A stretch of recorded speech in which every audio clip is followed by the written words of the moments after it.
Hey bonjour tout le monde, c'est Geek&Si, j'espère que vous allez bien. Et aujourd'hui on se retrouve pour une vidéo pas piquée hanneton, puisqu'on va voir ensemble un PC gamer à 35€. Déjà pour commencer, faut savoir que ce PC, bien sûr, c'est de l'occasion, c'est pas possible d'avoir un PC gamer qui puisse faire tourner des jeux pour 35€ neuf aujourd'hui, ou alors sous forme d'abonnement, mais bref, c'est mensuel. Ces prix, c'est moi qui les ai obtenus, en négociant ou pas d'ailleurs, en trouvant des annonces près de chez moi, etc.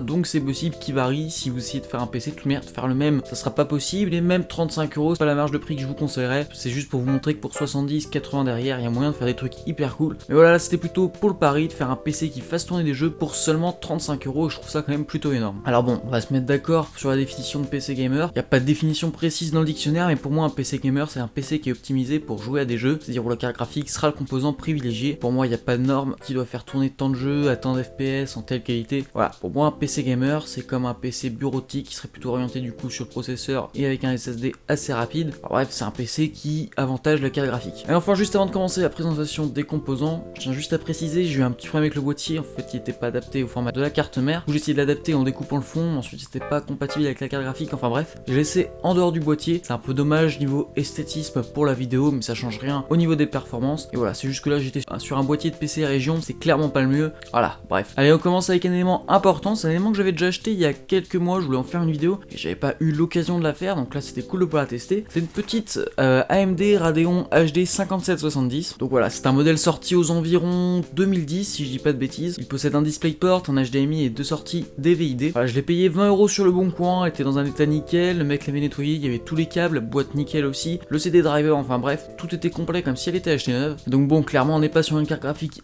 énorme. Et voilà, pour 20 balles c'est quand même bien et ça permettra quand même de lancer quelques jeux. Ensuite pour la carte mère, le processeur et la RAM, j'ai acheté un pack ou un lot, vous appelez ça comme vous voulez, à un gars qui vendait ça pour 15€. En plus il y avait une carte graphique, donc bon celle-là on l'a pas utilisée, on l'a virée, hein, c'était une petite GT 8600. Donc la carte mère c'était une Gigabyte P31053C au format ATX. Elle était compatible socket Intel 775 avec 4 slots en DDR2, vous pouvez accepter jusqu'à 1066 MHz. L'état globalement était très bon, jusqu'à ce que je foute un coup de pince dans un condensateur qui saute, mais ça a rien changé. Mais voilà, je l'ai reçu, l'état était nickel, elle était propre, pas de soudure, un peu cramée, etc.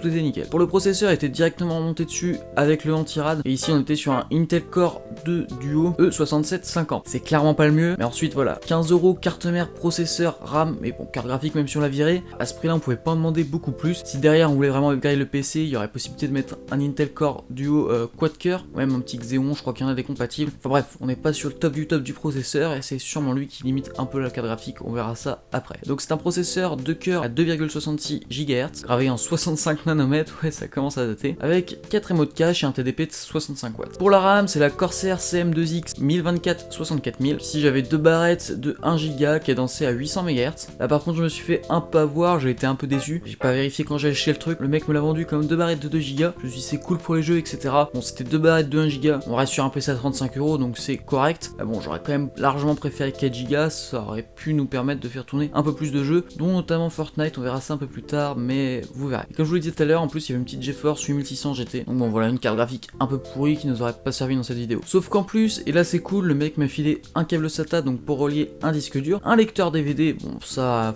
à la limite, on s'en fout un peu, mais le plus intéressant, le mec m'a fourni une alimentation PC. Donc cette alimentation, c'est une Advance MPT 460 XP, une alimentation 460 watts, voilà, c'est sans certif, les câbles sont pas modulaires, etc. Mais c'est largement suffisant pour un PC à 35€. Après la marque Advance, c'est pas celle qui a la meilleure réputation, on en connaît, qu'on pétait dans la config dès qu'elle atteignait les 480 watts demandés. Bon ici on les atteindra pas du tout. Et enfin pour le disque dur, j'utilise un petit Toshiba 160 Go à 5400 tours par minute. 5400 c'est dommage, c'est limite un peu le système, mais ça impacte pas les performances. Et je l'ai eu par de la récupération, c'est ce que je vous conseille de faire sur des vieux PC, etc. Vous allez en déchette, un PC cassé. Il y a toujours des disques durs même dans les PC portables. Voilà, ça se trouve vraiment très facilement. Sinon sur le bon coin pour 3 à 5€, vous pouvez en avoir aussi des petits disques durs pas très chers. Du coup on monte le PC hors du boîtier malheureusement, on relie un écran. Alors ici c'est un écran 4 tiers, un petit Bellina. Bon ça aide un peu du côté des performances, après c'est pas ce qui va tout faire non plus. Mais voilà, je tiens quand même à le préciser. Ensuite on installe Windows 10, donc là il était déjà sur le disque dur. On met les drivers du PC à jour, on bouge quelques réglages pour que tout soit ok. Et là le système est globalement plutôt fluide, enfin pour du traitement de texte, de la navigation internet, ça passe quoi. Et donc